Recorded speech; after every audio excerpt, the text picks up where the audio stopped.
famille don doni den ka école primaire pita 3 aray ka école primaire pita 3 do wonde o jiodo on ni déplacement makko ce n'est pas du tout facile aray kono malgré tout ça mo wakkilori ni mo encourager vraiment l'école on no wela mo fota aray ko ni o yurata ka mabbe o ara haado aray c'est une distance vraiment très éloignée aray compte tenu de son handicap on cela n'empêche aray o wawa iwde ton wara ga ni aray ko classe on bon adio 5e année ne d'accord aray o fami o jodo ko classe 5e année woni aray ko classe 5e année no holli wonde aray dum do inani o jibinera aray dum hewtimo à l'âge de 5 ans fewndo mar duubi joyi woni ko dum do hewtimo donc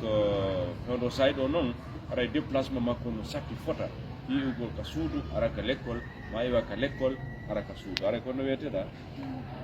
Fatoumata Binta Bari d'accord Fatoumata Binta Bari carte on bo woni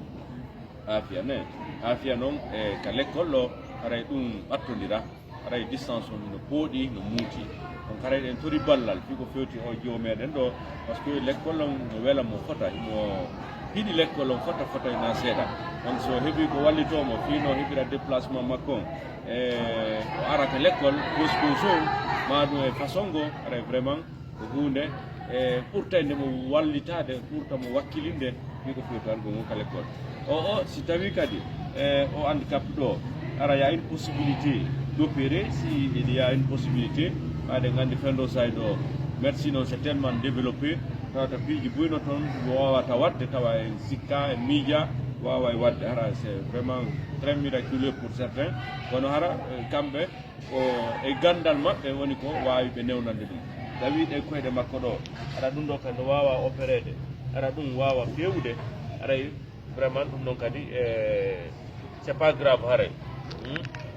ni koyɗe ɗiɗi kala comment sont les pieds donc ko ni e déplace o ɗaɗe koyɗe makko ɗo donc aray ɗen tori ballal moƴƴa fondo en donc kala kaɓe woni so tawi ko wawa golle ƴettande oɗo jo prise en charge makko fiino opération ɗe koyɗe waɗire ɗe wawa fewde o wawa yarde wano fof e ɗimmo makko yarata noon ka l'école aray vraiment ko hunde nde hatto jinde e muɗo so tawi o ɗum ɗum wawata ko newade aray se wallitorike mo façon go no wawa déplace orde wara ka l'école lo continue à jande makko ne aray vraiment c'est quelque chose de qu'on sollicite aussi auprès des partenaires aray Fatoumata Binta ko ɓurtugol wakkilagol nani o ni malgré handicap makko kono o ala ƴettude ɗum ɗo waɗa fatalité inna tigiti jom yahay wona ka sera laawi ka sera juulirɗe inna waɗa e toragol mandiallaji fi ko wurira e non aray non ce n'est pas une fatalité si tawi on tino mari handicap physique woni ka juuɗe on ko koyɗe woni handicap mo mari so tawi on ti wawi ƴettitide ɗum ɗon so tawi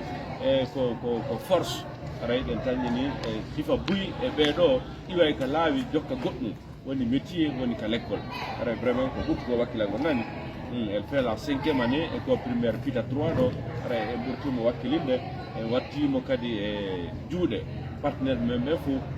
fi ɓe wawa en wattanorde hiili e fi situation makko fi ko koyɗe makko aray merci beaucoup nani aray min aroyi e sahaji go kadi so Allah def nani merci beaucoup de courage d'accord voilà il faut partir à l'école en classe voilà vous avez vu